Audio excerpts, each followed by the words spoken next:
कहो मिखाइल, कैसे हो तुम? क्या कहा? पहुंच गए हो?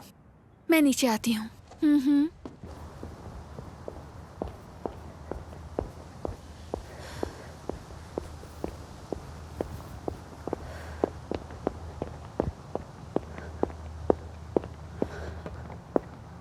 अजीब लग रहा है इस वक्त आना, लेकिन ये तुम्हारे लिए बहुत इंपॉर्टेंट है।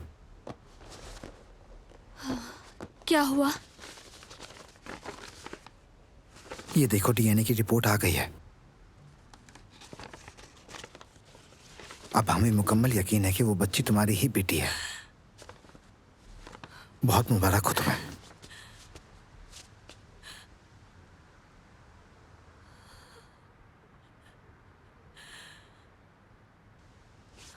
सुनो, अब सब ठीक हो जाएगा।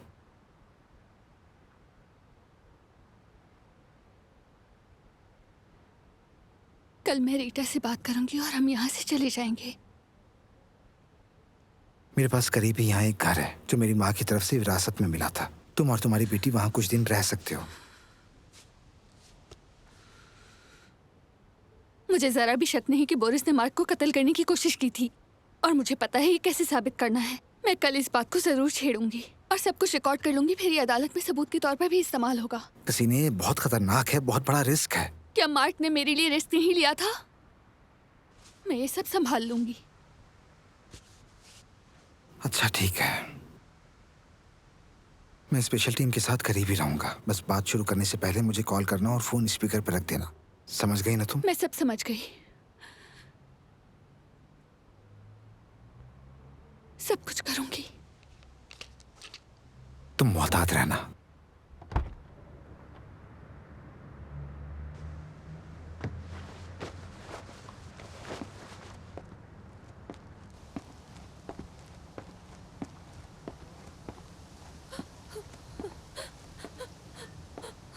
एलिना मैम, क्या हुआ है आपको? आए, मैं आपको अंदर ले चलती हूँ। नहीं, मुझे अंदर मत लेकर जाओ। अंदर बच्चे हैं। मैंने आज शराब नहीं पी, सच कह रही हूँ। बस इसीलिए दिल पर बहुत बोझ है। कैसी जिंदगी है ये? क्या आपको अपनी जिंदगी पसंद नहीं? इसमें ऐसा क्या है जो पसंद करूं?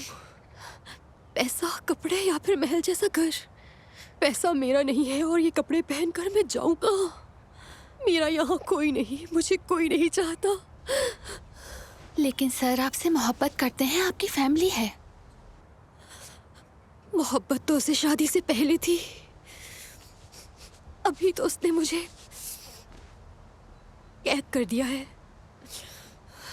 बस इसी सब की वजह से मैंने शराब पीना शुरू कर दी।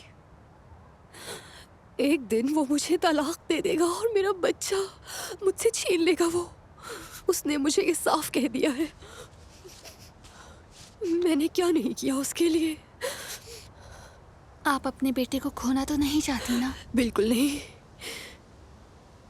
एलिना, मैं आपकी मदद कर सकती हूँ। कैसे?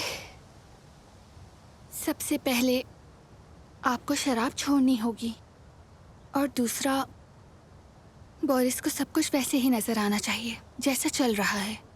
बस ऐसे जाहिर करें कि आप उस वक्त भी शराब के नशे में हैं। क्या आप कर लेंगी? हाँ, कर लूंगी। मैं जरूर कर सकती हूँ। तो ठीक है, चलें आप अंदर चलते हैं। बाहर सर्दी है, कहीं आप बीमार ना हो जाएं। तुम कितनी अच्छी हो।